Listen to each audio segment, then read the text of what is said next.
All hear us? Yep, 7 o'clock. Yes, we can. Yes, sir. All right. Then the time is now 7:01, and I will call the meeting to order. May we have roll call, please? Mayor Reichel, Here? Pro Tem Knott, Trustee Britnall, Here. Trustee Flores, Here. Trustee Hanrahan, Here. Trustee Poston. Here. Trustee Seifert. Here. All right. Can we rise for the Pledge of Allegiance and a moment of silence? I pledge allegiance to the flag of the United States of America and to the republic for which it stands, one nation, under God, indivisible, with liberty and justice for all.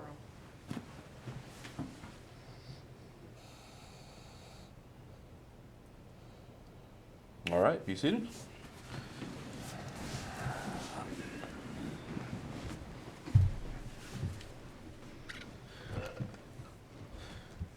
The first item on tonight's agenda is public comments. Persons desiring to make a public comment on items not on the agenda, please activate the raised hand function in the meeting program. Or Sheila, did we have any phone calls or emails in regards to non-agenda items? No, we didn't, Mr. Mayor. Okay. I do not show any raised hands. All right. There was nothing on. Is anyone on the list there, Trey? Nope. All right, and nobody is signed in here in the chambers with us.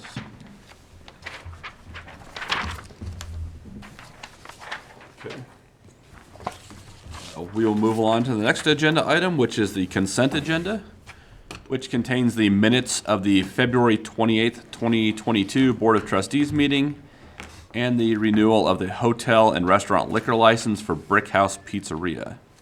Would you like to separate any of those agenda items or make a motion? Mr. Mayor, make a motion to approve the consent agenda as presented. Second? All right. We have a motion by trustee Seifert to approve the consent agenda as presented, second by trustee Poston.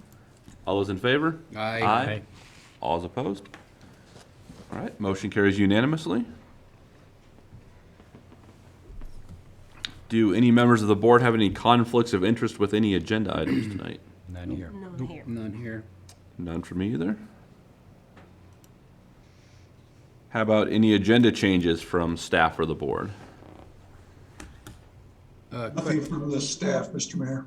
Okay. I have a quick conversation about the park and ride and dogs running a large and construction being locally outsourced for our developments. Okay. Do you want to just do those after administrator and staff reports? Sounds great. Will that be good? Okay. Yep. All right, I will get that on there. All right, we might be moving along a little too quick. I'm not sure if NeoConnect Broadband is with us yet or not. She is. She is? That's Diane Cruz on your screen. Okay. All right, well then the next item on the agenda is the NeoConnect Broadband update with Diana Cruz, and I will turn this over to Administrator Lehman. Thank you, Mr. Mayor. Diane Cruz from NeoConnect is here tonight, and she's going to be a way better source to talk about everything that's going on here in Garfield County as it relates to broadband. And I want to use your time wisely, and I'm sure she does too. But she's going to talk a little bit about the plans that Garfield County has in improving broadband throughout the county. And I'm just going to introduce her. Diane, why don't you just take it away? Diane Cruz of NeoConnect. I will do that.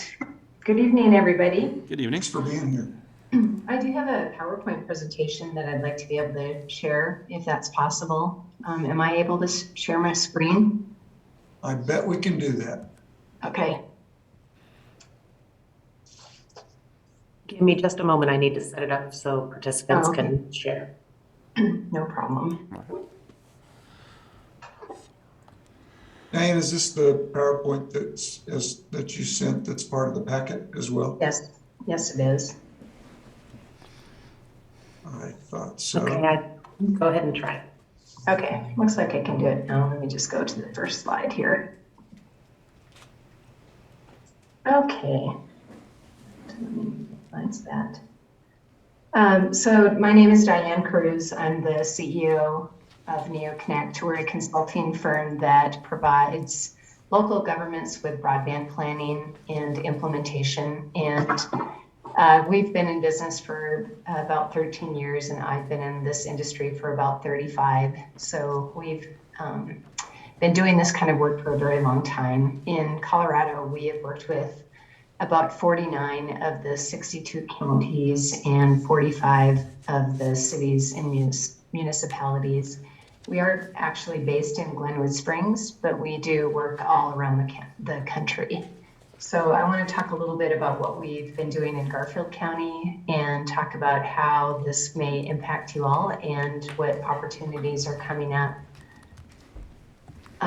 So let me first of all say that Garfield County has a couple of efforts underway, and the intention of these efforts is primarily to facilitate broadband investment throughout the county. We want to leverage federal and state funding programs, and we are in the middle of implementation of a DOLA grant that was awarded about 1.5 years ago to Garfield County, and that was to establish middle mile fiber optic infrastructure and a carrier neutral location in Rifle and Glenwood Springs.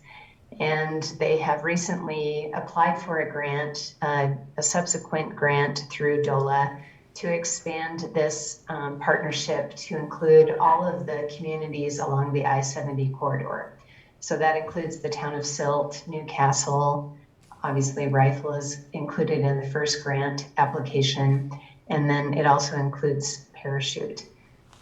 We did not include Carbondale in this grant initiative because Carbondale is actually going to be served through some efforts that are underway in partnership with Xcel Energy and Project Thor. The other intention that I wanted to state that Garfield County has is that they are acting as a facilitator. They by no means want to step on anyone's toes. We know that the city of Glenwood Springs has their own broadband infrastructure effort underway, and we encourage you all to continue to pursue your own options as well. But what this will do is it will eliminate a lot of the backhaul and transport costs that most of the internet service providers have.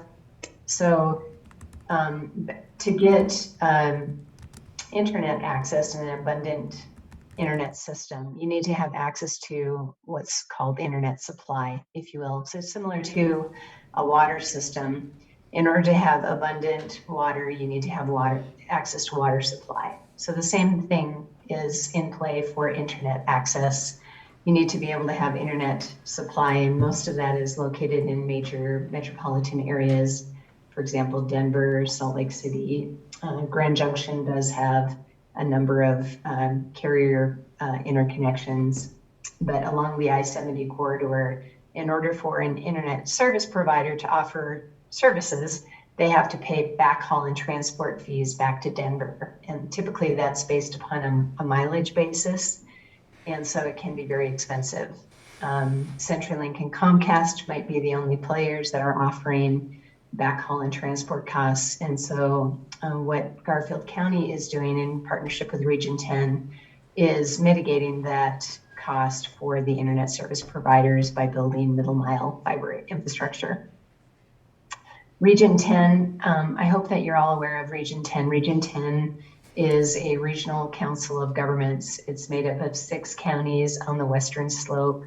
It includes Delta, Montrose County, San Miguel County, Ouray, Gunnison, and Hinsdale. And Region 10, over the last 5 years, has completed a study to improve broadband, and part of those efforts were to build fiber to each of their communities in their 6-county region. And so they have done that. That is underway.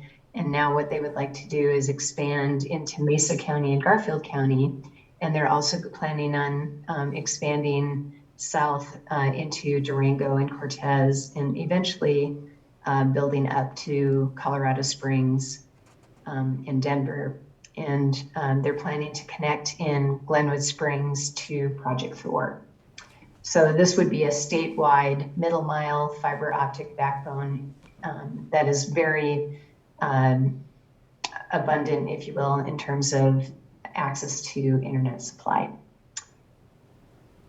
What Garfield County plans to do after this is they would like to work with the various communities in the county to leverage this investment and to work on the last mile piece, which is building fiber to every home and to every business.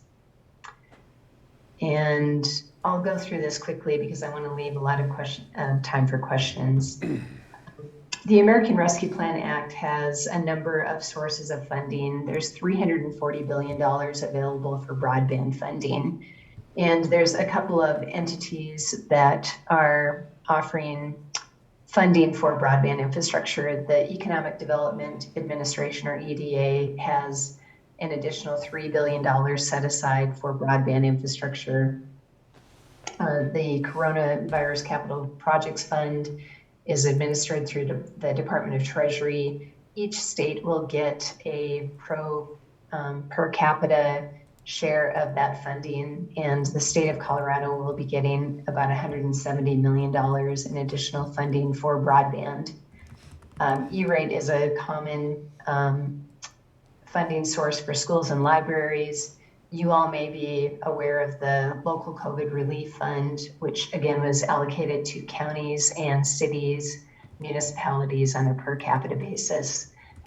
That original funding, or the funding, was originally intended for water, sewer, and broadband infrastructure. The Department of Treasury has now expanded that use so you can invest in pretty much anything, but the original intention was for water, sewer, and broadband infrastructure. And then there's a lot of money that's set aside for the tribes as well. In addition to ARPA, there's also the federal infrastructure bill, which includes another $65 billion in broadband infrastructure funding. And again, another $100 million in the Jobs Act, or the BEAD funding, will be made available through the state of Colorado. So my point in bringing all of this up is that now is a great time to invest in broadband. All of these programs are in response to the pandemic, when we were needing to attend school at home and work from home and we're safer at home.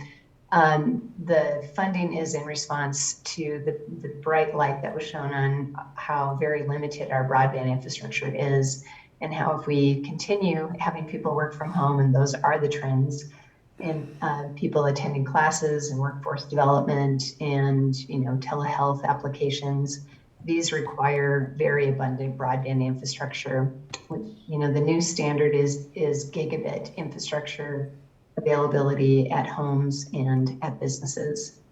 So now's a great time to invest or look into investing in broadband for your cities because there's a lot of funding that's available.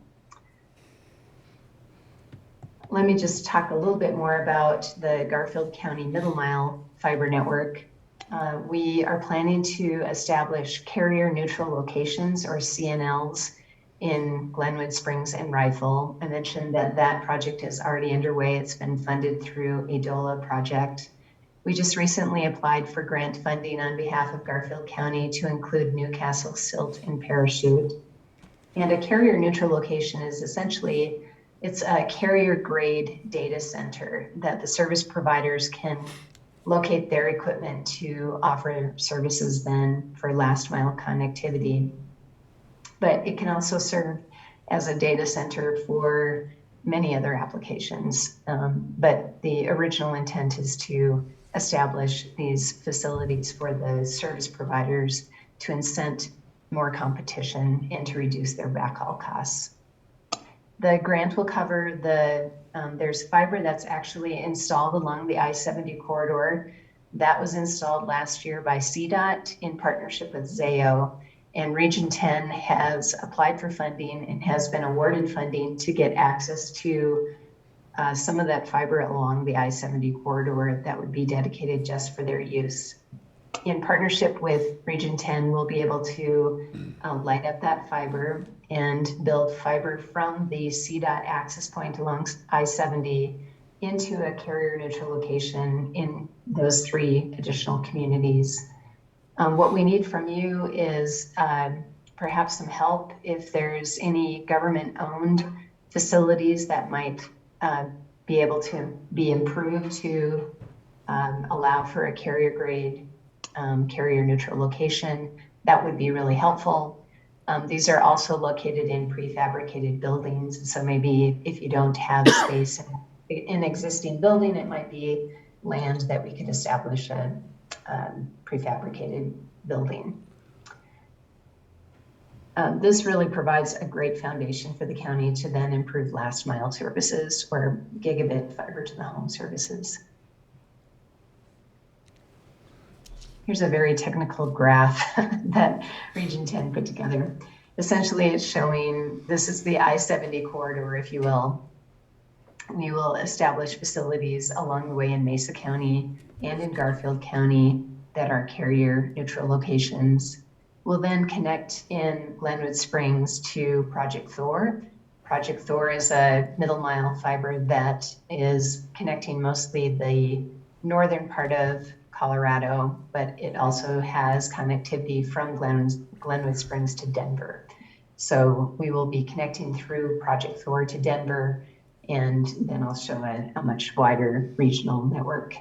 So this is what the Region 10 network will look like, hopefully by the end of next year. They'll have connectivity from Denver to Grand Junction, south to Durango, over to Walsenburg, and then up to Denver. And it's a really abundant fiber loop. It can carry all of the western slopes, internet, cellular, emergency 911 type services. They plan to then put interconnection and further redundancy, throughout the state. Those are slated for some later years, and will most likely, they'll apply for grant funding to establish those additional fiber connections. This sort of breaks out the who's responsible for what, if you will. So Garfield County will hopefully provide the carrier neutral locations. They will be responsible to ride out the fiber, put together capital cost estimates. Our team is working on that actually right now. I mentioned that we wrote and applied for the grant funding. We just submitted that the first week in March. And so we're hoping to hear some good news from DOLA along the lines of grant funding. Garfield County will own the equipment and the lateral fiber that's connecting the I-70 corridor to the carrier neutral location. And then Garfield County will provide a long-term indefeasible right of use, if you will, to Region 10 to connect the carrier neutral locations. Region 10 is going to be responsible for maintaining the network and lighting up the network and offering services to the internet service providers. They have already established a good track record of working with the ISPs. They have their billing systems in place and their operations in place. And so it should be a pretty easy transition for them to just expand upon their existing regional network. So that is up, that's the end of my presentation. I'll stop sharing and open it up for questions. One thing I wanted to say is that in addition to all of the public funding that's available through the federal and state entities, the private sector has also stepped up, and there's a lot of funding that's available through the private sector.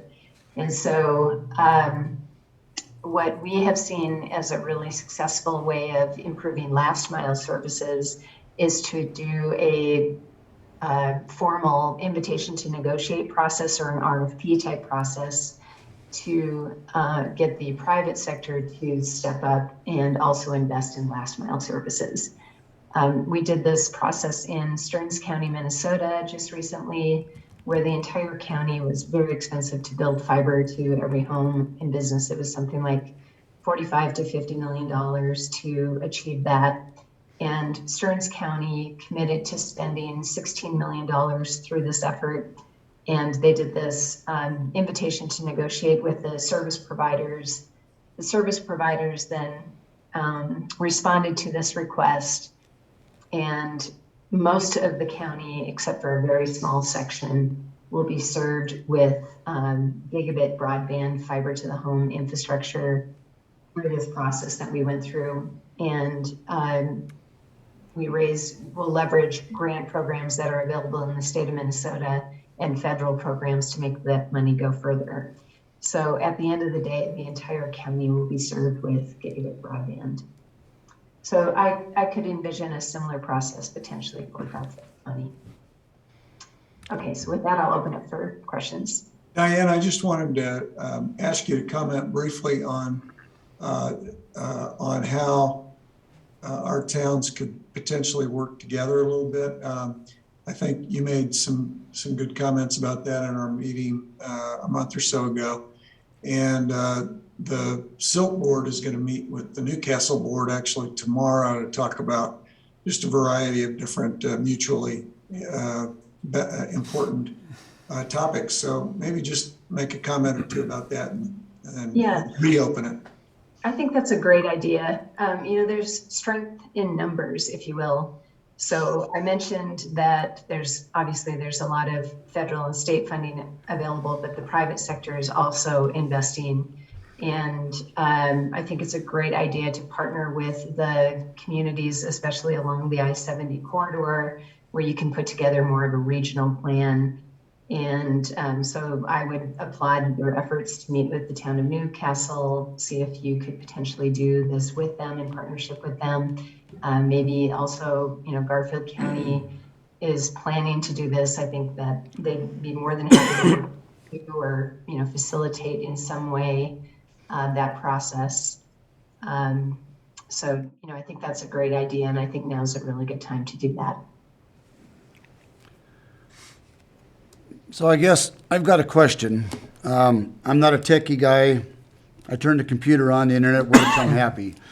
This fiber optic that's along the interstate or I-70 corridor, is it only for the towns, or can businesses, what I'm thinking of is between Silt and Newcastle, whatever, halfways we got all those businesses right along the interstate.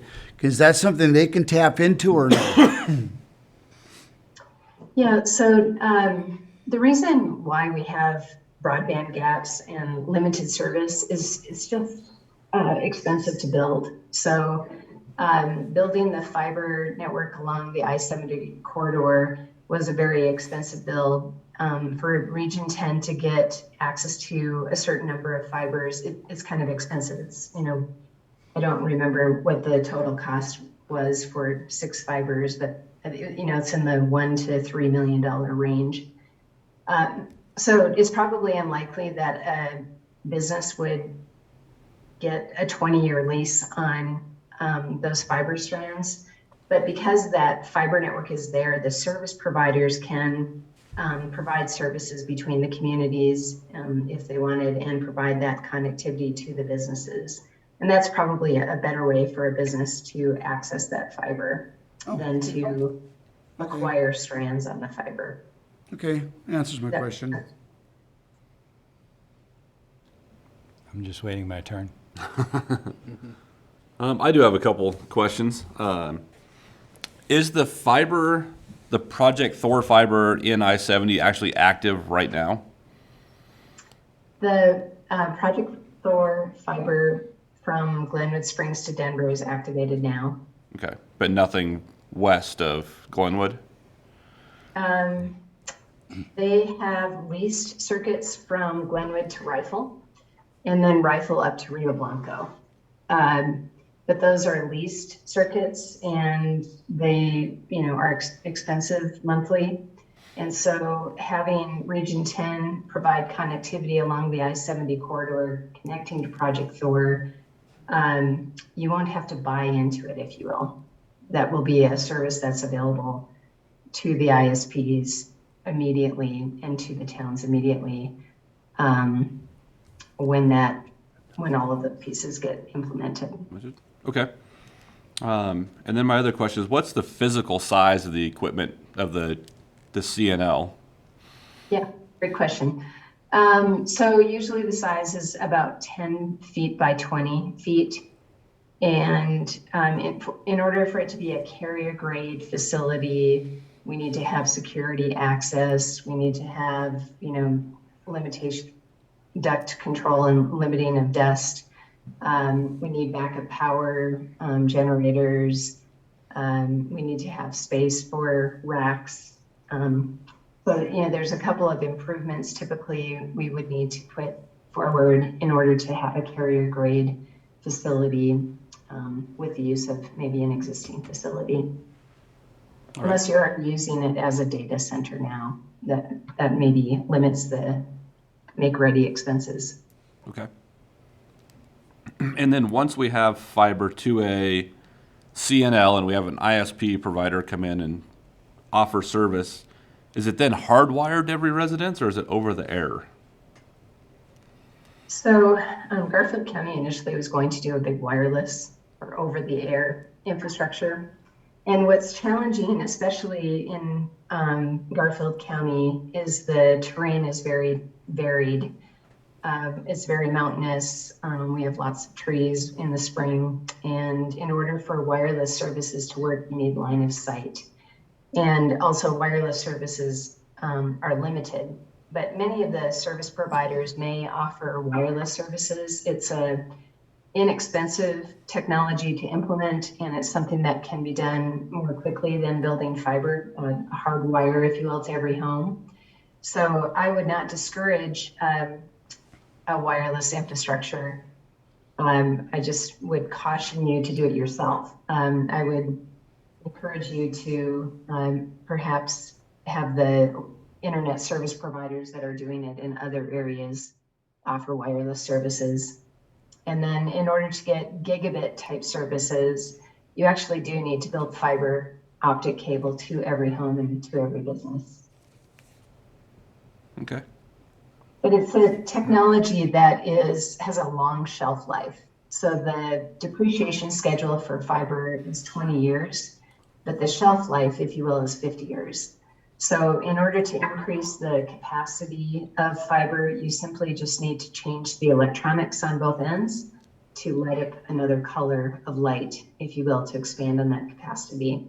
So fiber optic infrastructure is a good long-term investment.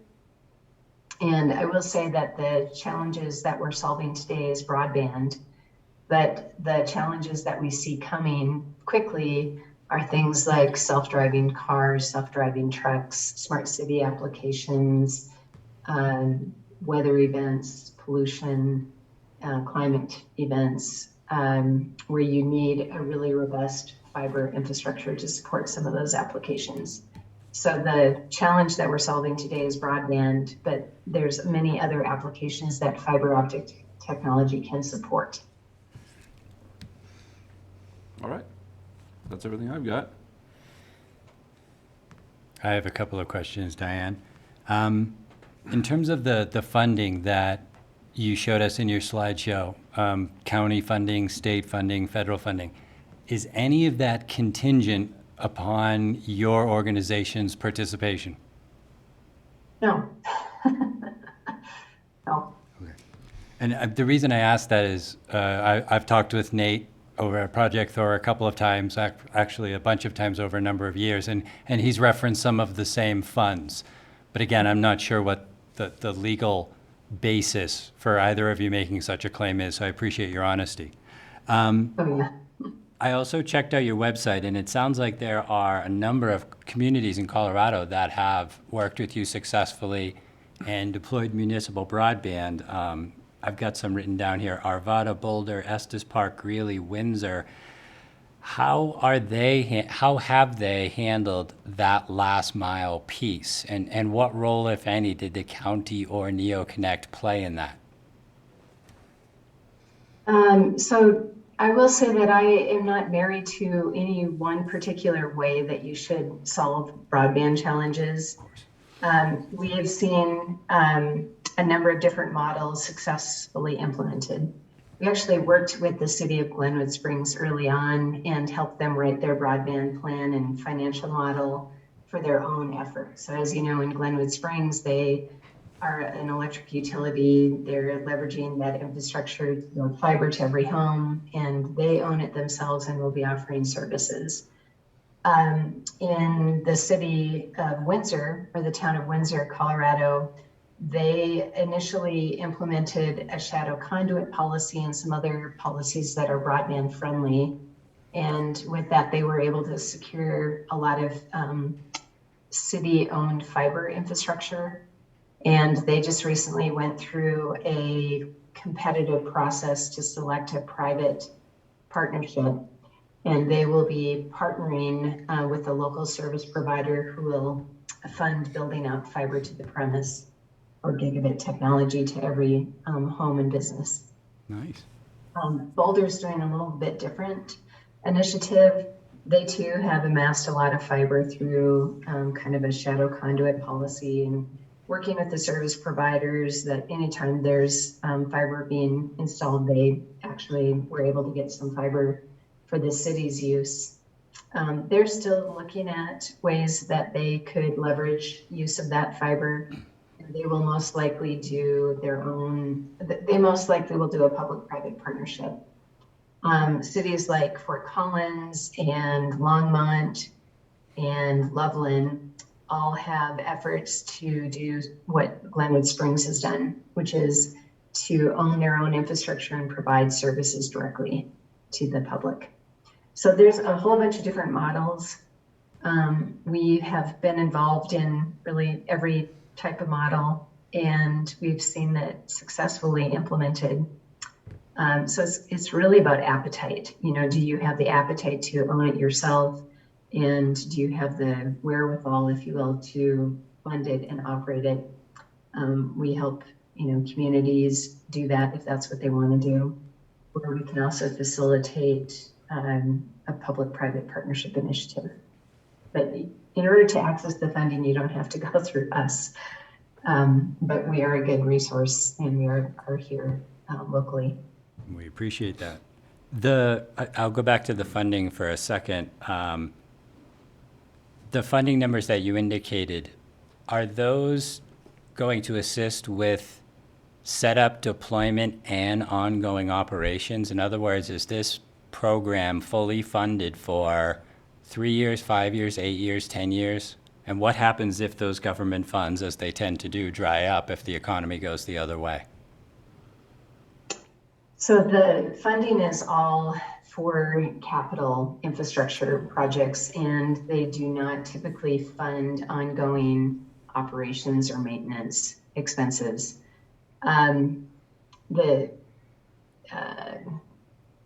The biggest cost, if you will, for municipalities that want to own their own infrastructure is debt and debt service. And so if you can have grant funding pay for the cost to build the network, you're eliminating, one of your biggest risk factors, if you will, which is debt. Typically, once these networks are installed, if you installed it and you owned it and had an effort to provide services directly, it becomes self-sustaining in that you receive revenues from the homes and businesses that are subscribing to services, and that becomes a way to fund your operations. Got it. And that's where the public-private partnership comes into play, where those vendors have to establish pricing, but we have some say in it from the public standpoint, so it ensures that the folks in the town of Silt aren't getting gouged by yet another vendor not named Xfinity or CenturyLink. Yes. Yeah, so I often say when you're doing a public-private partnership, there's kind of a tension between three concepts. The tension is control or ownership, or how much funding do you need to put forward to get control? Do you facilitate grant funding? Do you contribute your own capital in the partnership? That kind of is the control piece. The other two legs are risk and reward. So if you have all the control, you get to dictate all of the rewards. And the rewards are things like ubiquitous build out to the entire community, maybe the construction schedule and where you build out first. You might have control over pricing and services. You might want to offer a low income product, which most of the service providers, in order to gain access to this funding, they have to provide some type of low-cost income or low-income program for qualifying households. So, and then the other piece is the risk. So in a public-private partnership, you're kind of managing those three tensions of control, risk, and reward. If you don't put any capital in and you're not providing a lot to the partnership, then you don't have as much control over the reward piece, but you have very little risk. Makes sense. Thank you. Those are things that go into consideration in your public-private partnership. And I just want to offer my basement, if we cannot find a better location for CNL, for one pair, just one pair of fiber. We'll cool it, we'll get plenty of power there, I got plenty of room for it, 10 by 20 is easy. For one pair of fiber, I'm happy to get involved. Give till it hurts, right? No, I'm good, thank you, Diane. Sure, you're welcome.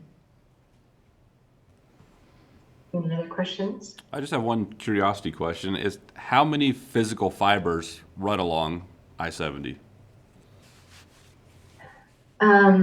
I believe that CDOT put in a 432 count fiber network. Okay. So that is a massive amount of capacity.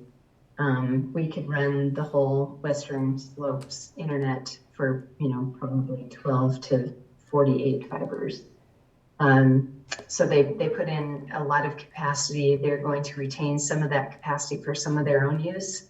So things like self-driving trucks and self-driving cars that will rely on their fiber infrastructure.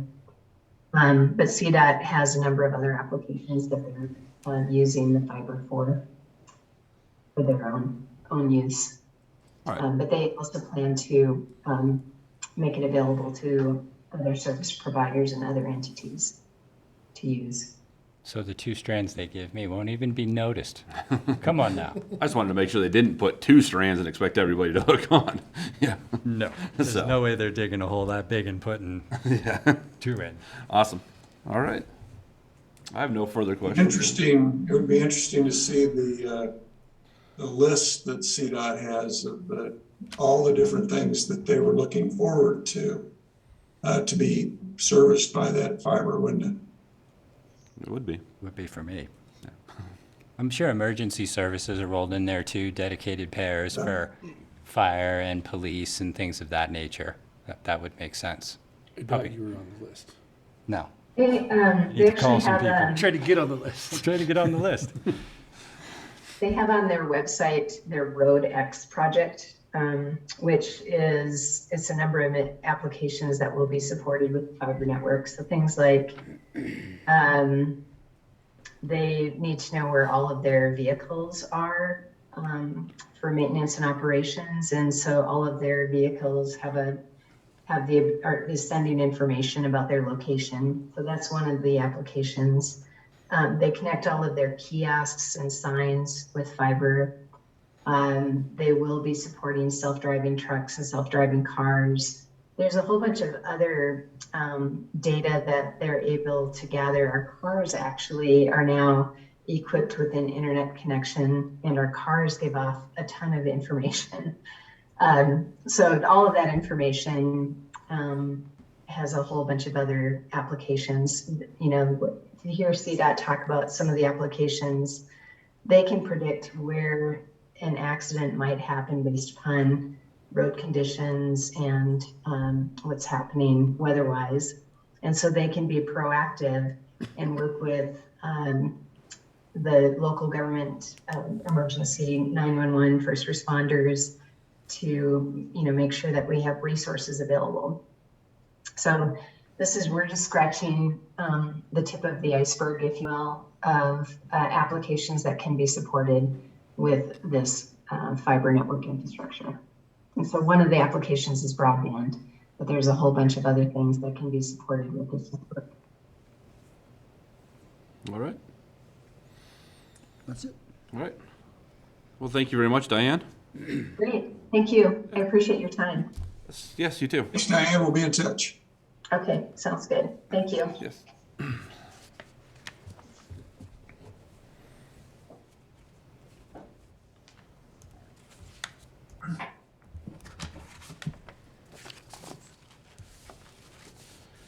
right, the next item on the agenda is the second reading of ordinance number 5, series 2022, an ordinance of the town of Silt, Colorado, zoning as R3 and Public Utilities District, a 2-acre enclave located west of Camarillo subdivision, north of Grand Avenue and east of Kim Drive within the town of Silt, Colorado. And I will turn this over to Planner Chain. Thank you, Mr. Mayor.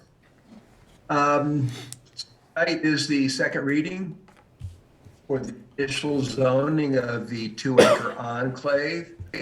And this has been, it's actually a pretty simple process, but it's pretty long. You started off giving the town permission to purchase the property and then annex it. They were all separate procedures. And now we're at the final one, which is the initial zoning of the property. You had your first hearing at the last meeting, and the recommendation is that at the public utility on the south third and the top or north 2/3 be zoned R-3. You followed that recommendation by a vote of 4-2. And tonight is the last portion, or the last item that you'll see regarding this enclave until and if someone buys the remainder of Camarillo and wishes to engage you on a potential purchase. We understand that there is a new contract on that property, but that's probably a different discussion. Anyway, you've been through all the issues before, and we went through them in detail at the last meeting. So my recommendation is that you take final action at the second reading on zoning the property, public utility on the south third and R3 on the northern 2/3. Just so you know, I have a new zoning exhibit. Sheila, could you please go to the last page of the exhibit? And what we did is we had the town's GIS service put a more professional zoning exhibit just for this property. And then we are also having, assuming you move forward with this zoning plan, then the town's official zoning map will be updated and in place when this ordinance becomes effective, which is after 30 days after publication. And with that, I think we've talked about this property a number of times, and I'm open for questions.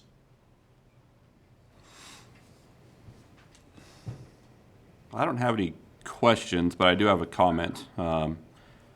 Just been thinking about this since our last meeting, and we do have a dire need for open space parks within this town.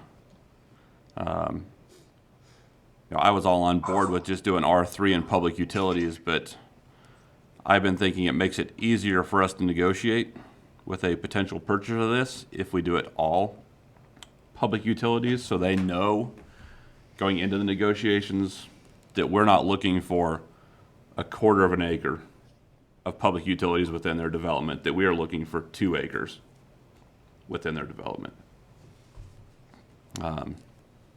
So I would almost be in favor of just go ahead and doing the whole thing as a public utility.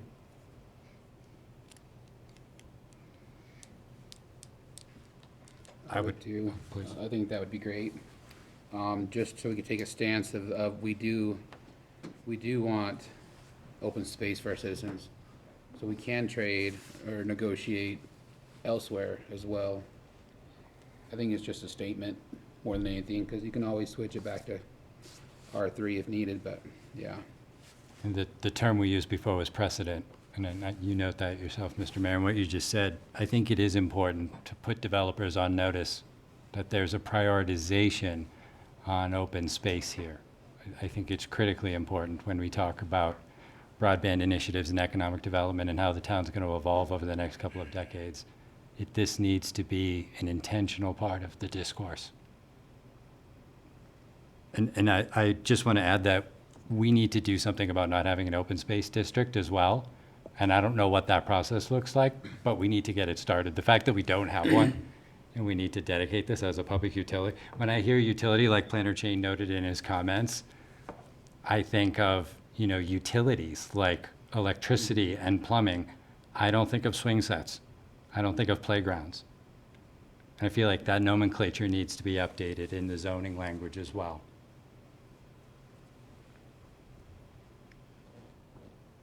If I could respond to that, just so you all know, we have already started that process. I am taking 4 code amendments right through at this point for processing. And the Planning Commission discussed that at the last meeting, and they're holding a hearing at their April meeting to create an open space district as one of these 4 code changes. And you will be seeing this at your, I believe it's the April 25th meeting. So that already is moving forward. And then I think it's totally acceptable to have this whole property public utility if you so wish. The important thing is, the town has ownership of the property and it's not in somebody else's hands. So the board will have control of it. And if they decide to do something different in the future, you have the ability to do that as either part of your negotiation or as part of your powers with zoning property. I was also looking through the minutes from the P and Z meeting. Was it February 1st planner chain that they had the discussion about this? I may be wrong about the date. Yeah, it would have been the. I believe it was March the 1st. Was it, I may be the wrong month. I apologize. But Commissioner Doty, whom we appointed some months back, he also noted the need for more open space in practice, but also amending the codes in principle. Interestingly, P and Z voted unanimously to zone it as R3. But it sounded like it was a robust conversation that they had there.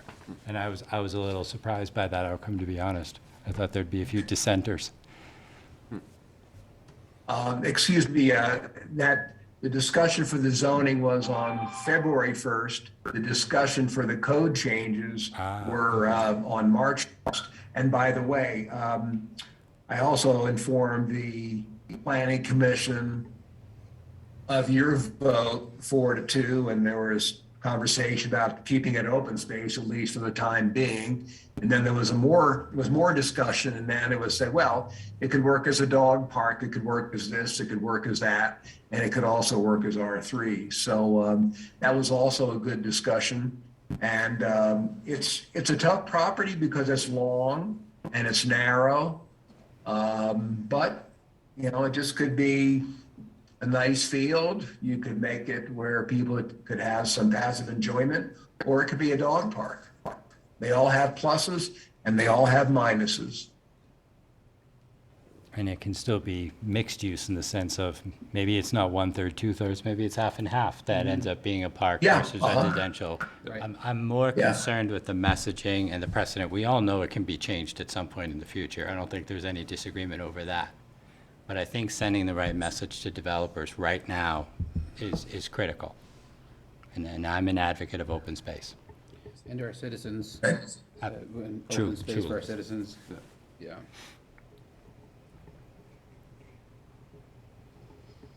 So you want to change from the 1/3 to the full 2 acre potentially? 3/3. 3/3. That's the way I'm leaning at this point, yes. 3/3, okay. And I don't think that this parcel, the way it sits, it is thin and narrow, long, but I think it makes more sense for it to be part of the Camarillo development, but I think that there's probably 2 acres within Camarillo that would be better for a park. So maybe an exchange. So an exchange is, I'm good either way. either way. All right. This is a public hearing. Any more discussion? We'll open up the public hearing. All right. The time is now 7:50 p.m. and I will open up the public hearing in regards to the second reading of ordinance number 5, series 2022. Persons desiring to make a public comment on this agenda item, please activate the raised hand function in the meeting program. or Sheila, any phone calls or emails in regards to this agenda item? No, I did not hear from anyone, Mr. Mayor. All right. I have no raised hands, Mr. Mayor. Okay. And we have nobody here in the public comment section with us in the boardroom, so. The time is now 7:51 PM, and I will close the public hearing and open it up to further discussion by the board or a motion.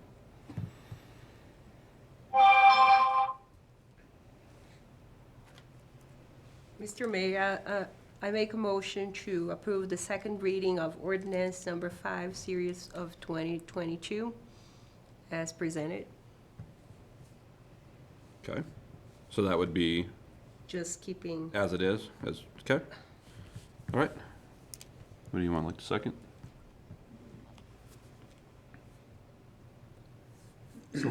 So the motion is we're gonna leave it as it is there, and then we're not gonna do it all. Correct, yes.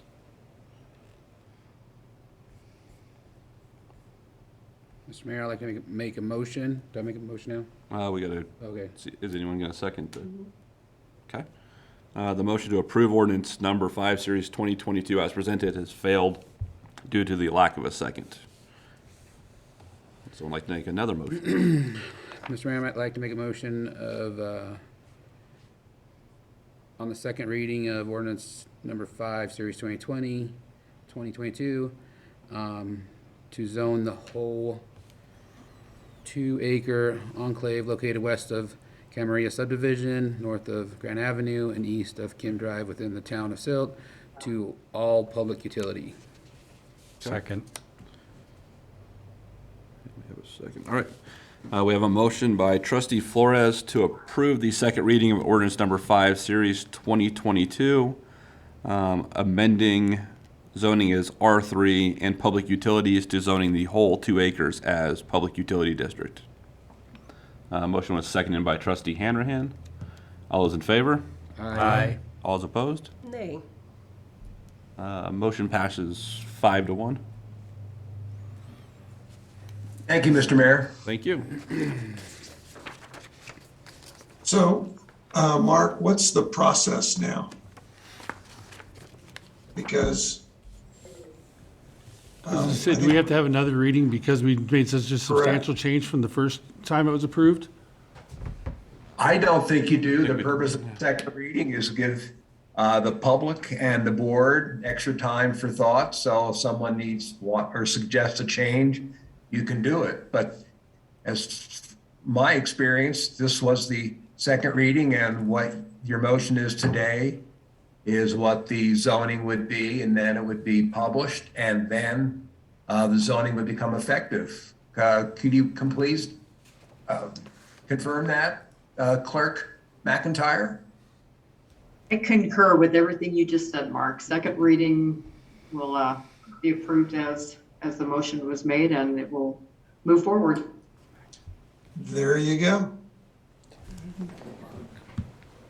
All right. Next item on the agenda is irrigation education incentive program discussion, and I will turn this over to Administrator Lehman and Director Fauner.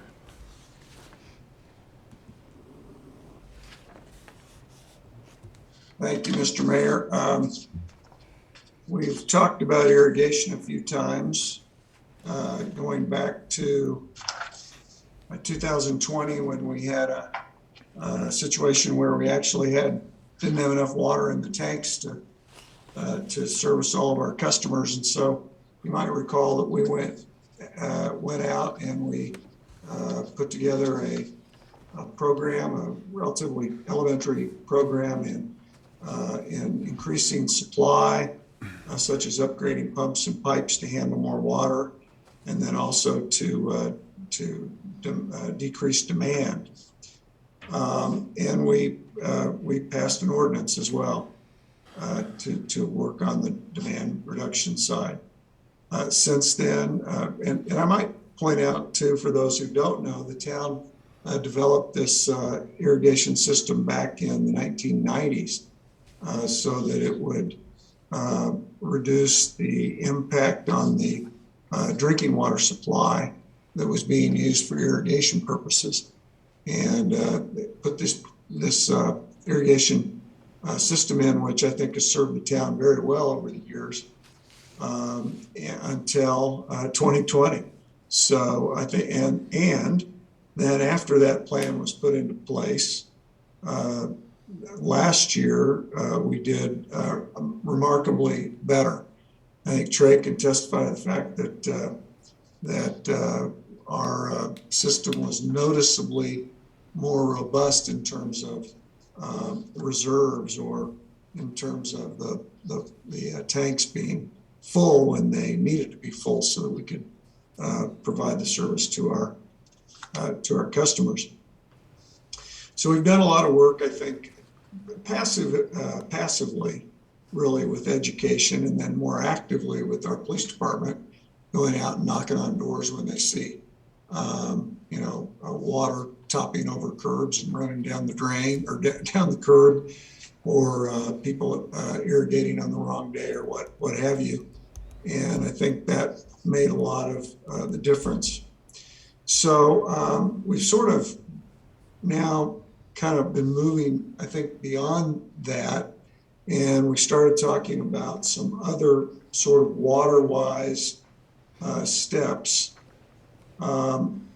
including maybe a more robust education sort of effort, which would, I think, educate homeowners and businesses and so forth in a program that would, I think, educate them on how to further save irrigation water by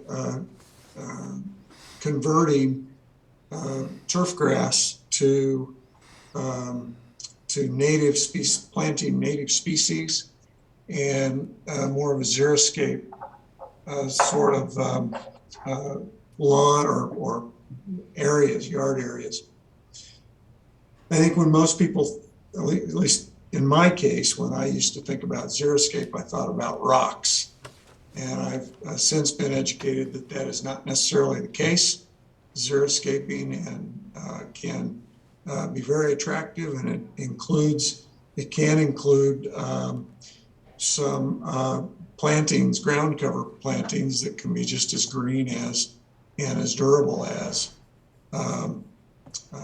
Kentucky bluegrass. So the idea would be then to just put together a program of education for our residents, homeowners and residents, on what they could do to convert their lawns to, to a more water-wise planting. And then also to consider, and I've talked with the board about this before, about, I don't know, 7 or 8 months ago, maybe it was last summer even, about an incentive program where the town might actually pay homeowners some kind of an incentive to switch over portions or all of, in fact, their turf grass. I read with interest Eagle River Water and Sanitation District in Edwards, I think. And they serve that whole valley. Is offering a program that's going to pay $1 per square foot to folks who switch out their lawns. There may be some grant funding available for that. We're still in the process of looking into that. There is a bill before the legislature.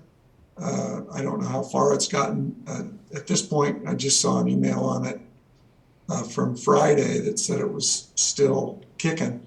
That would provide some money to folks who do that kind of conversion. So just a little bit more specifically on the education front, I think we would collect and kind of put together in some kind of a form or fashion some written material for homeowners to use. We could distribute that through here at Town Hall, or at the farmer's market, or I was thinking even all of our Silt police officers would have that information on board. So if they, when they talk to people out in the community about their watering practices, perhaps they could be handing it out as well.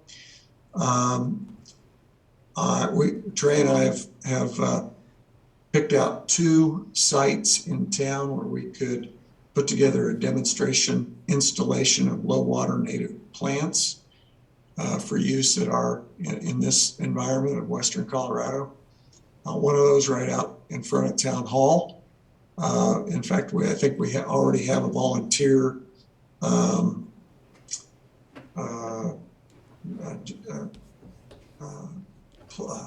gardener who is familiar with these plants, who's agreed to kind of help us put together a plan for that.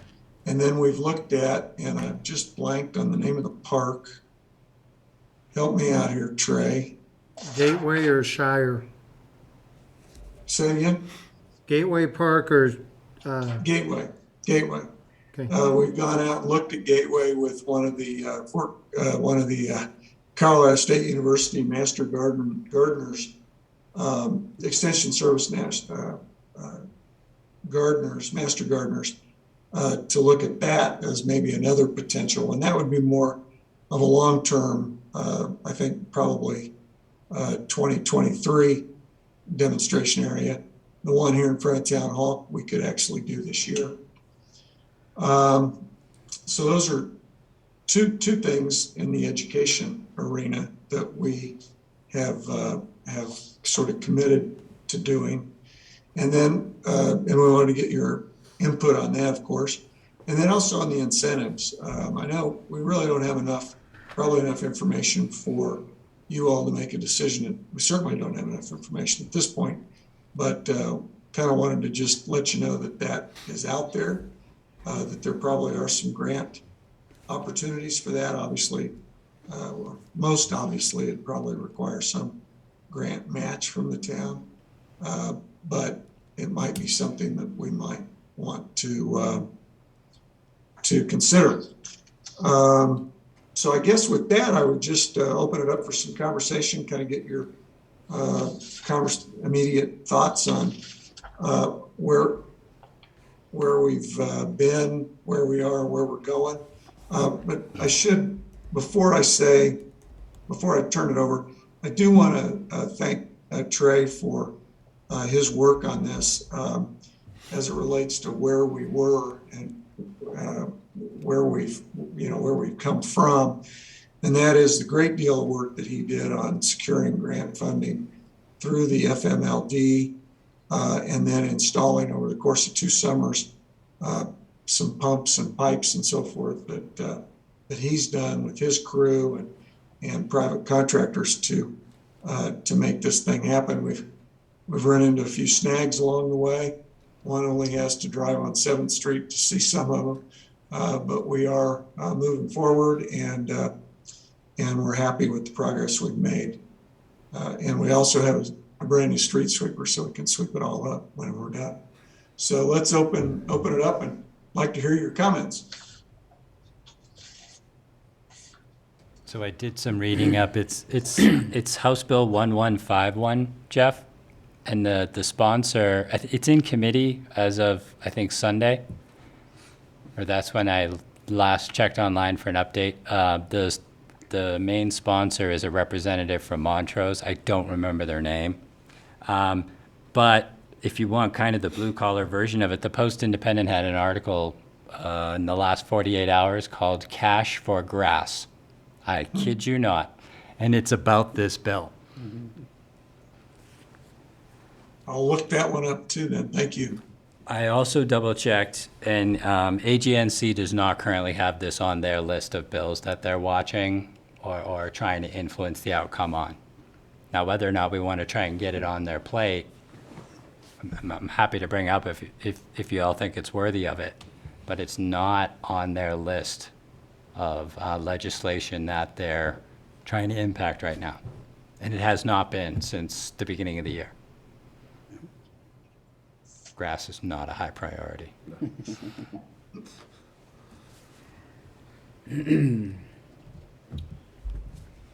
Jeff, do you know if, can residents capture rainwater off their roofs, or is that illegal?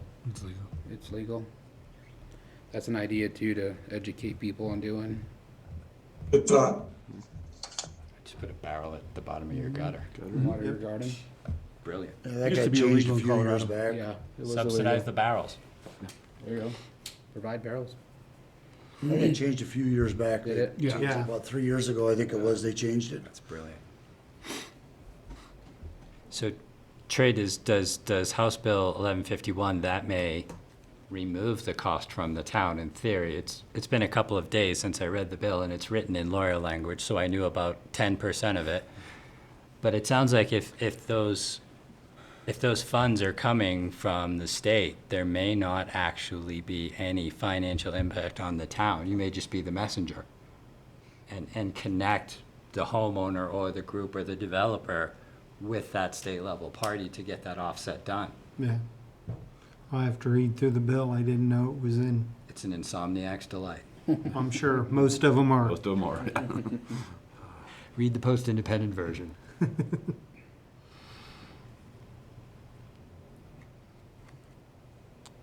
My only question is, what is a heat island?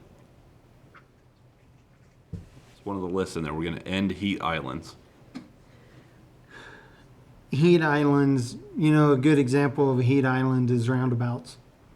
I mean, it's just an island. There's really nothing there, and it can collect heat. Heat islands, parking lots could be considered heat islands. It's just an open black space that absorbs heat. So there's a couple different definitions of it, but heat islands are like big open space that just draw heat, and even in the middle of the night, you could go out there and it's still putting off heat. All right. Is there any way to financial model the savings? Do we have a way to do that if we're trying to ask someone to replace traditional grass? It would save the homeowner because you are billed by how many. Your irrigation bill is based off of your square footage of turf and what you're irrigating. If you take that out, it could knock you into a lower level and your irrigation bill would go down. 'Cause I'm thinking center townhomes, it may Yeah. be, we know some people on the board who may be able to bring that up at the HOA level and say, hey, let's at least take a look at the numbers and see where the costs versus Yeah. the benefits are. Well, center townhomes, Not that that's a lot of grass, but. yeah, I'm not for sure. You guys might already be on the lowest level because you got such small yards Small anyway. yards. Because it's 3,500 square feet or less is the lowest billing rate that the town has for irrigation. Oh, forget it then. So would a garden? We could forget it, or we could look at other billing centers. schemes, I suppose. Would a garden use less water? Would that be motivate people to put gardens in? It depends on what on you're how they growing. water it. Right. Or what you're growing. Yeah, because, some people, it depends on how often you water that garden. I mean, really. Right. Because I've seen some people water their garden more than their yard. Yeah. So Be a wash. gardens really don't, It'd be a fine line to. it would be hard to Unless you're growing cactus. mitigate, that's not the word I'm looking for, Minimize? police, for a lack of a better word, how much water they're actually using without putting irrigation meters on a bunch of properties. Which that's, I don't think we want to start that. No. What Yeah, about the because idea, then you gotta go out and read the meters and all of that. what about the idea of one of those demo places like in front of Town Hall here being a garden? Just to show people an example, hey, here are some things you can grow Right. that don't require a lot of water. Sort of a demo in place. Right. Well, I think that's kind of what the plan was, is to zero Would it include garden type No. stuff specifically? What we were doing was including more native plants Right. and things native to the area that are used to the dry weather. Take less That don't water. take a lot of water. There's not a whole lot of fruits and vegetables that Right. Fit that. fit that bill. So, yeah. Darn you, Mother Nature.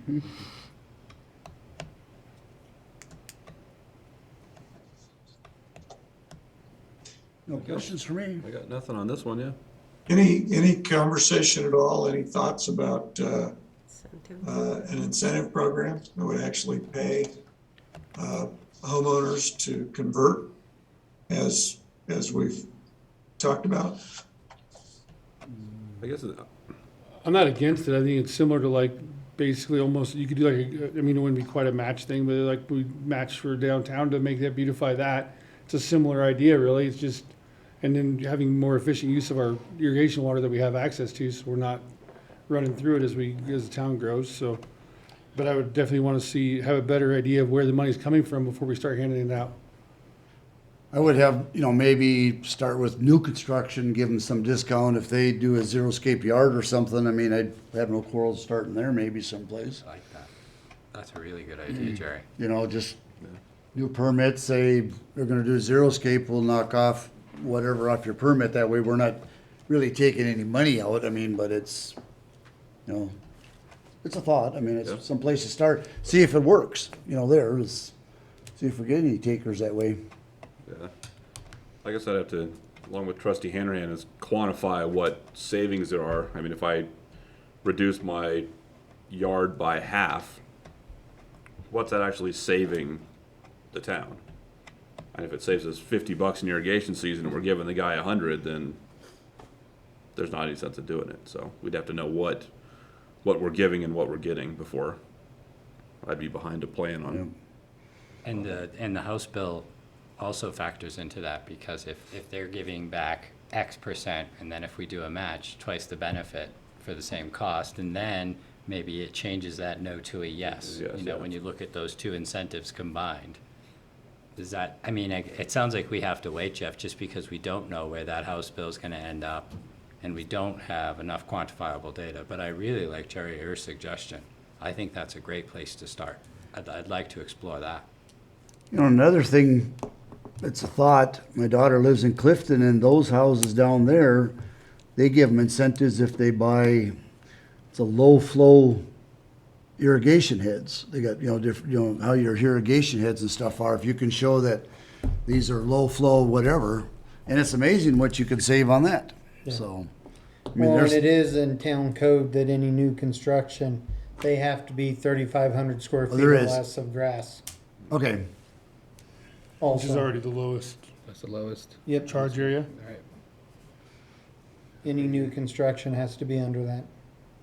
But It's we the could- most it can But be. we could still offer an incentive if instead of 3,500, maybe if they bring it down to 1,500, we reduce some of the permitting fees. I feel like there's a couple of different tiers that we could set up that still save the developer some money, which I think we all agree developers like. Yeah. Especially if, say, like Camarillo gets done, and they can save money on the permits on X number of units, then it definitely makes a difference for them. Yeah, you just have to watch it, because if someone buys a house that's zero-scaped, and then they come in and tear it out and put grass back in, We've already, we've given the developer a deal, and then they put the grass in anyway, so. we've run across some of them. They've been, when they were first built, before the 3,500 square foot went in, they said they were doing this much in grass, and now we've went back to audit some and stuff, and we found out that they've grown the size of their grass. Grass, yeah. They've added more. So we'd have to have something in there if they incentivize the builder, and then they, Rip it Grass out and it put and- grass in. That's the caveat, right? Yeah. Send but Trey there's, out there. there's ways out there, like I say, my yard, I changed out all my sprinkler heads to the size, my lawn stays just as green with using, it's about half the water. yeah. Yeah. You can just change your nozzle, and I mean, it takes less water, and it's just stayed, the rest was being wasted. Right. So that's something I think we need to educate. I don't know how we would do that, but that's something I think we need to educate people, homeowners, that, if they have a sprinkler irrigation system, they can change them out. There's, I don't know, just trying different ideas, I guess, but. You, Yeah. you train your grass. And you can train your grass to water it every 4 days instead of every other day. Yeah. When I think Yeah. in terms of where I live, center townhomes, I don't know what type of sprinklers are in the ground. They pop up when I'm not around, and I'm not paying attention if I am around. But to have that information somehow, hey, you're using this, and this is what it's costing you. Again, quantifying it, then it's easier to have the conversation and say, hey, guys, we can save ourselves, even if not money, we can do the right thing and save water, which we all agree is fairly important. Right. It's that quantification piece, that's the challenge. And then another on this, in talking with Jeff, incentive programs, education, getting people to put some kind of weather sensor on their irrigation system. You know, So it's not watering they're while it's just- raining? Yeah, they're called, I know Hunter makes one, it's called a rain click. Yeah. And you just put it on there, and if there's enough moisture in there, or if it's raining, it'll delay your system or just skip that run program. They're easy. I got one on mine. It just wired it right into the controller. It just goes on the side of the garage, and there's moisture in there, whatever. It doesn't come on that day. And they're not that expensive, so. No, and we have them on all of our parks, which And we see, gotta go there's- through and change some of them. I think a couple of them are. There's some more Not functioning education stuff anymore. we need to get out to people, I guess. I don't know how, Maybe but even So right in the manage them beginning out. of the summer, on the water bill, there could be just a portion of it informing customers Yeah. about all of these great ideas. Yeah. We talked about 4 or 5 different great ideas that could be on that. Or Jeff's newsletters, you're always looking for more content ideas, right, Jeff? Water 101, and this month's edition is I'm busy writing all these great ideas down, so we will. Maybe hand out some rain sensors right off the get-go, to like 50 of them, to homes that have irrigation systems or something, And that could almost be a code thing that we require it for new. right? For new construction. Construction. That wouldn't be a bad idea, possibly. Makes sense.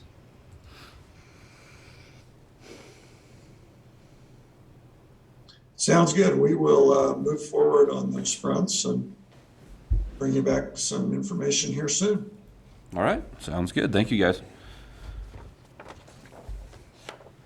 Next item on the agenda is the senior programs contribution refund discussion, and I will turn this over to Treasurer Tucker. Thank you, Mr. Mayor.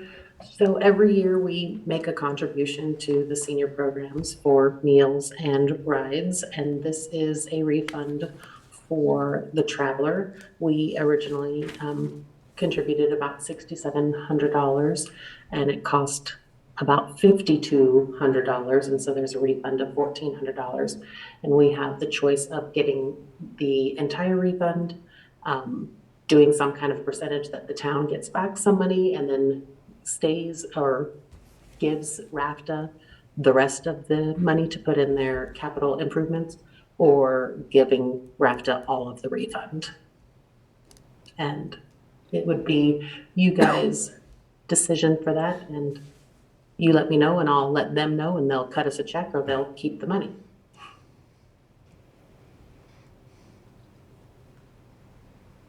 So the refund would go to this year's, It was last year's contribution that Oh, they've but- just now done the calculations on. but we would use this year's refund for this year's contributions? Or just a donation to them? It doesn't work that way, but it would go back into the general General fund. fund? So, Or actually, it would go back into the senior housing fund, because that's what paid for it. But if we just give it to them, we just give it to them for a donation? Correct.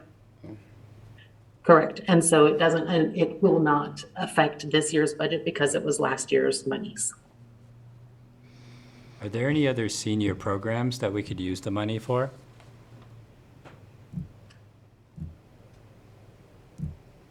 Not that the town puts on. I'm sure there are other programs that we could possibly donate that to. I guess, yeah, because my thinking is, well, if that money was allocated for the purpose of helping our community senior citizens, we should try to repurpose it for another thing that benefits that same group, even if we ourselves don't manage it. So I guess, I mean, I'm open to any suggestions. Well, I guess one thing we might think about is having you make the decision that the town should get that refund back in our hands. Right. Staff can kind of think about your question, Derek, and see if we can come up with some ideas. You guys can think about it a little bit, and we'll just kind of come back together in a couple of weeks and make a decision to either just put that back in the senior coffers, maybe use it over there on the facility, something we need, or some kind of program somewhere, and or whatever. But I think it might be a good idea to sleep on it a little bit. Okay. Because I can't think of anything right off the top of my head. No, Yeah, I couldn't Yeah. either. But it's a good idea. The only thing I can think of right off the top of my head, and only because of the time of year, but they do offer free tax service. If you have a simple return, seniors can have a free tax service. And so it's strictly volunteers that do that, but the forms and filing and stuff, it does have cost, but that's the only thing I can think of at this very moment. I think it's a great idea. We get all the money back and give the town staff and as well as ourselves some time to think about better uses for it. But if it was allocated for that group, then we should find another way to benefit them. Doesn't CMC have the senior taxing filing program? I think they had something like the CMC in Glenwood that offered filing taxes for senior. So I don't know if we could potentially connect with them and offer some of those funds to them to help facilitate that service. Potentially, just ideas. Yeah, I like that. But I'm within bringing the money back within the town and not sending it to capital improvements with RAFTA. Right. It just Yeah. doesn't make Yeah, I sense. can't see donating to RAFTA, just to donate, I guess. Right. And I'm not sure that amount of money would do much for No. a group like RAFTA, right? I mean, Yeah, you'd help It's our not gonna seniors. get another It'd Have bus. a bigger It's, impact you on know, our seniors than it Seniors would that on. would raft, it's yeah. not gonna help them build another Exactly. bus stop in Silt. Yeah. Yeah. All right. Yeah, I agree. I think we should take the entire refund back. Yeah, I agree. I agree too. I Do think we that's, need to make a motion or? no, yeah, we can. This is an action item, so yeah, we'll go ahead and just make a motion to make it clean. Mr. Mayor, I make a motion that the town of Silt take back or get the entire refund, and I don't see what the total is. $1,445.66 from the Traveler Program. Do we have a second? Second. All right. We have a motion by trustee Hanrahan to go ahead and receive the $1,445.66 refund from the Traveler and have it all returned to the town. Motion seconded by trustee Brittenall. All's in favor? Aye. All's opposed? Motion carries unanimously.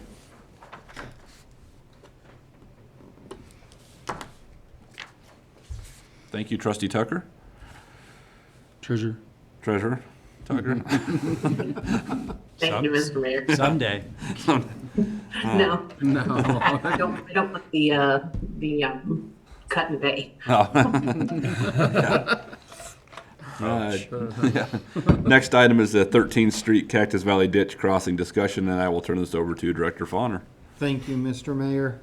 So last year we saw the 7th Street Cactus Valley Ditch crossing fail on us. At that time, we evaluated the other ditch crossings, and we totally oversighted that there was a ditch crossing on 13th. We're pretty sure we did not go check that one the shape it's in now. On Friday, March 4th, we got a call about the 13th Street crossing. They said they went across it at like 8 o'clock in the morning, came back at like 11 o'clock, and there was about approximately a 3-foot sinkhole on it. So that crossing is failing, just like the 7th Street one was. It was an oversight by myself and my department on looking at that one. We kind of forgot it was down there, to be honest. So we started moving to figure out what we was going to do. On the plus side, we talked to one of our suppliers. They had box culvert that was sized appropriately for this crossing on the ground that we was able to get our hands on. And so we don't have to wait on any of it. We needed approximately 30 foot. They had 34 foot on hand. So we got it. It will be here Friday. We went out and got some bids from 3 or 4 different contractors to do this work for us because we didn't have equipment big enough to do it. Johnson, my report says that all the bids were out at the time when we did it. On Friday and today we on Thursday and Friday of last week, we got all the bids in. Johnson Construction out of Rifle was the lowest bidder with the equipment available to do it. They were supposed to mow in today to start ripping out the old culvert. The new culvert will show up on Friday. We'll get it put in, and Joe was on a talk with Frontier Paving to see if they would be able to pave this back when they come into New 9th Street the 1st, 2nd of April, so we don't have it dirt that long. In the process of doing this, we filled the ditch in one spot, so because that's the only access to that, we refer to it as orphan home, that little section of home down there. That's the only entrance in and out, and we was gonna have to completely take that out to put this in. So we filled in part of the ditch next to the road. We talked with the homeowner, and he gave us permission to use part of his property as a temporary road as long as we put it back. In compensation for us being able to use his property, we took a tree down for him that is right along the edge of the ditch that looked like it was about ready to go into the ditch here in the next year or two anyway. So for us using his property, we brought a tree down for him. And the biggest thing on this is, unfortunately, this was an unbudgeted expense because we forgot to look at it and how the board would like us to fund this. We're looking at an estimated $54,000, give or take a few. That was an estimate we put together on some of the bids we had already got in, and the price of the concrete culvert, box culverts, and everything. Does the board want us to pull it out of money budgeted for this year and not do some of the road treatments that we had originally? The money we budgeted this year was for road treatments. Not counting the 9th Street, we're going ahead with that, but we had money budgeted to do like some chip and seals and possibly another small overlay someplace in town. We can take that money and use it on this project, or if the board wants, we can go into reserves for $54,000 approximately and use money out of reserve to cover this unbudgeted item. How much money would be used for that chip and seal? How much, is there enough there to do it, or we still have to take some out of reserves? There would be close to enough money out of the chip and seal and the other possible overlay to cover this. I stopped by and looked at it Friday. I seen it. It's like, that's gave way. There's no doubt about that one. Yeah, it did. And it gave way in a hurry. Yeah. In a matter of hours, it showed up. I guess the chip and seal, what would that do waiting a year? Is it gonna cost us more? I'm saying if we leave the roads deteriorate, is it gonna bite us later by not doing it this year and waiting a year? Or It all depends. The roads we were planning on doing were in the Flying Eagle subdivision, which is Kim Avenue, Ballard, they're east of 16th, right. and some up in Mesa View. Cost on chip and seal is going to go up more than likely in another year. Costs go up every year, so that. But the roads, I don't see where, unless something major happens, them roads are cracked and, you know, need some kind of treatment, but I don't know holding off another year would detrimentally say, okay, now we can't chip and seal, we got to do an overlay. I think the roads are good enough that another year and then do the chip and seal, we'd be okay, as long as nothing major happens.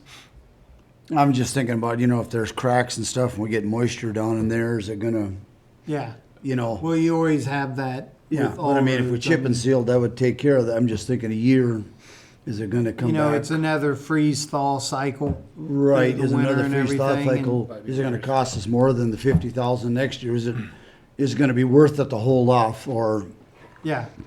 You know, unfortunately, there's too many variables in there Right, to but- be able Well, to say, I was just saying, my Right, thing no, is, but- I would almost be in favor of taking it out of the reserves, just because if we pull this money from the chip and seal for that this year, then next year we're doing that one instead of a different one that needs to be done. And we're kind of breaking our maintenance cycle, which is, it's important to stay on top of that, because that's one of the things we really tried to work on, is taking care of the things that we have instead of just buying a bunch of new stuff. And so that's where I'd be in favor of doing that. And I about guarantee it's gonna be up about 20% next year, I bet. And that money in reserve be is not gonna ahead. make that anyway. So, We'd probably we be have money in ahead. reserves, we're not gonna make that uninterested sitting there, cause if it goes up 20%, we lost money, so I'd be for pulling it out of reserves and keep them both on schedule and get it done with. Amy, what's the impact on the reserve fund as a percentage? If, like, what percentage of the total is 54,000? Best guess. Less than 1%. I mean, it's not That- much. That's what I'm Then we saying. should That's why I would do use it that way, then reserves. definitely. We'd be ahead. And like I say, if the cost going up next year, I Yeah, think it's gonna cost us more in the long run, for 1% to stay on schedule. just to get it done with. And the cost of everything going up, I think, yeah. Yep, I think we go ahead and just pull it out of reserves and get it done. Yep. And I can honestly say that when I saw the 13th Street culvert, it took me since last Thursday until today to realize where that culvert's at. So I can see how it gets missed. Yeah, yeah, it's kind of tucked back in. The only reason I knew is I went and talked to the tree guy, and Joe was there, and it's like, whoa, Don't you guys have a map of the town lucky or nobody something? fell in there. yeah, we do. I know every street in town. It's just one of them that just, Yeah. like I said, totally on me.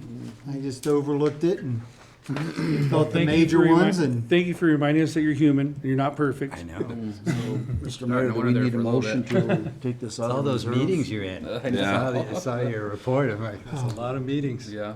Yeah, so we'll need a motion to take approximately $54,000 out of the reserve fund to pay for this project. Mr. Mayor, I make a motion to approve to take approximately $54,000 out of the reserve fund to repair the 13th Street Cactus Valley ditch crossing. Second. All right. We have a motion by trustee Seifert to use approximately $54,000 out of reserve funds to complete the 13th Street Cactus Valley ditch crossing project, seconded by trustee Brittenall. All those in favor? Aye. All those opposed? Motion carries unanimously.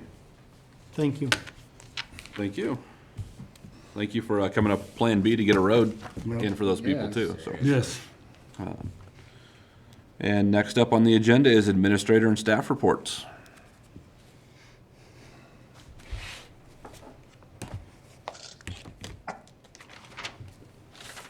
I have a couple of things I wanted to just highlight in my report, Mr. Mayor. Under public safety, I wanted to point out that we met with the Colorado River Fire Rescue, the fire district, I guess a couple weeks ago now, talk about using their wildland fire team to pre-treat some areas inside of the town of Silt to try to kind of a fuels reduction kind of thing. And you might wonder where those are. One of them is up the, excuse me, Stony Ridge, the trail from the park, the pavilion there, the baseball field up into the neighborhood there. There's a lot of fuels along that area that we think that the the wildland team could help us with. And then another one over just west of Mesa View. So in the valley there. So there's a couple of them there, and then they were part of their goal is to map the town and get an idea where some of those places are, set some priorities, and clean those up. I don't know that we'll see them this spring. We may see them later in the fall if they get that mapping and prioritization work done. But I wanted to let you know about that. And then I noticed that I had failed to put one little document in the packet. If you look on the second page of my report, down about 2/3 of the way, focus on economic development.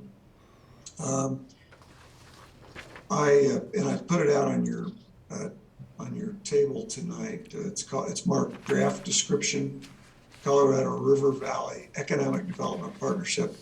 The last thing in the world I wanted to do was to get onto another named board or a council. I had invited town managers from our neighbors, both Rifle, Parachute, and Newcastle, sit around and shoot the breeze a little bit about how we could go about bringing in some, spurring some economic development, something other than, restaurants. I mean, I know we all need fast food restaurants, but I'm thinking bigger picture kinds of businesses and commercial endeavors that would allow our citizens to not spend so much time on the road. And we've talked about that before. I wasn't seeing a whole lot of action with that, so I thought I would kind of take it upon myself just to shoot the breeze a little bit. We had a couple other people there, Carolyn Tucker, who's with the Colorado Workforce, and she's got a lot of irons in the fire in this regard. And then also the executive director of the Rifle Regional Economic Development Corporation, and I know that they have some, by sitting on their board, I know that they have some connections as well. And I think I've alerted you to the fact that they were willing to spend part of a grant that they had just received on the effort of doing something a little more regional.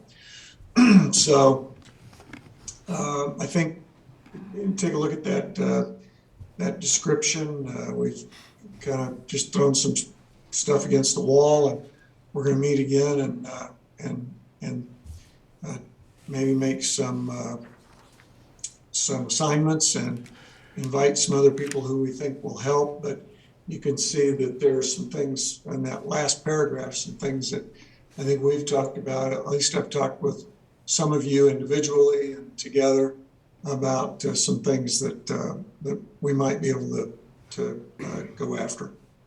So, and that might come up again tomorrow night. I don't know for sure. That's all I have, Mr. Mayor. All right, thank you very much. Question for Trey. The fire hydrant at the KOA, what failed on that? That wasn't that old, was it? The 5 1/4, or the pumper nozzle, as we used to call it. The cap froze on. We couldn't get it off. I'm just curious. We finally got it broke free, but it messed up the threads. And it was just as cheap to put a new barrel on it as it was to put in a new set of threads. And then these frozen water meters, have we got a lot of those that aren't deep enough that are going to start freezing on us now, or? We have a few frequent flyers that we get every year on frozen meters. We're not for sure why. They're all in pits. We've added insulation to some of them, and we've been able to keep, we still have a couple that every now and then freeze for some reason. We're not for sure why, but as we find them, we can usually put some insulation in them or something like that and get them to where they won't freeze. Okay. Maybe because they get cold. Yeah. Yeah. All right. Pray for not sub-zero weathers. Right. Exactly. And then I just caught this, and I'm sorry, Jeff, but the Main Street grant is actually a CDOT grant, not a DOLA grant. And it says the car station still functioning but not reporting. What does that mean? I gotta Not get. billing them, or it's No, it's a Wi-Fi connectivity problem. oh, okay, okay. I got to get with our IT guy and see if he can go down there and help me get the signal strength of it. Because you're able to plug in, you're able to charge your car and everything, but it's just not reporting back to us that it's online and functioning. So those people that have paid here in the last month, it might not have went through their account yet. It's still being held at the station because the signal's not big enough to get out there to the Wi-Fi, the cloud, whatever it is, to report back that they used it. Okay. No, that's all I have.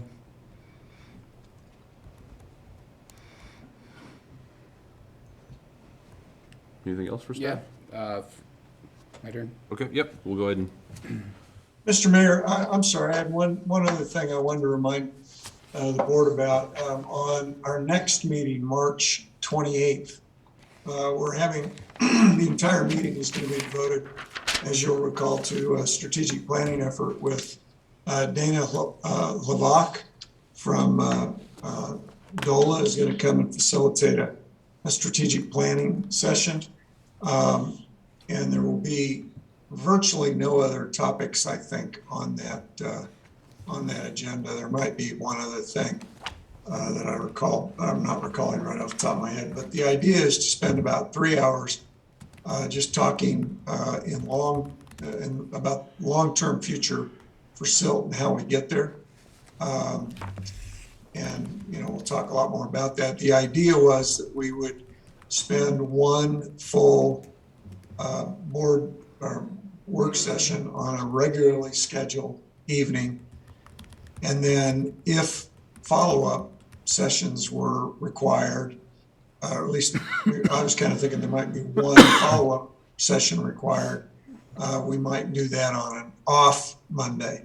So we just pick a Monday that we didn't have a meeting. That way we wouldn't be devoting more than one full meeting. But of course, that's all up to you on how we attack this after next Monday. And I'll leave that to you at about the 3 hour mark or so. I mean, we can certainly go longer than that. We're planning on starting at 5:30 that night, so we certainly could go later if you chose to. But the thought was that about the 3 hour mark, you could make a decision as to whether or not you wanted to devote another meeting to finish up, or whether we thought that we were finished. So I did want to just remind you of that coming up on your March 28th meeting on at 5:30, and I think it'll be identified as a work session. Isn't that correct, Sheila, or did we have one thing to vote on? I believe I have it as a regular meeting right now, but we can certainly change that if that's what you wish. Yeah, if there's nothing to vote on, I think a work session would be fine. Thank you, Mr. Mayor. all right, thank you.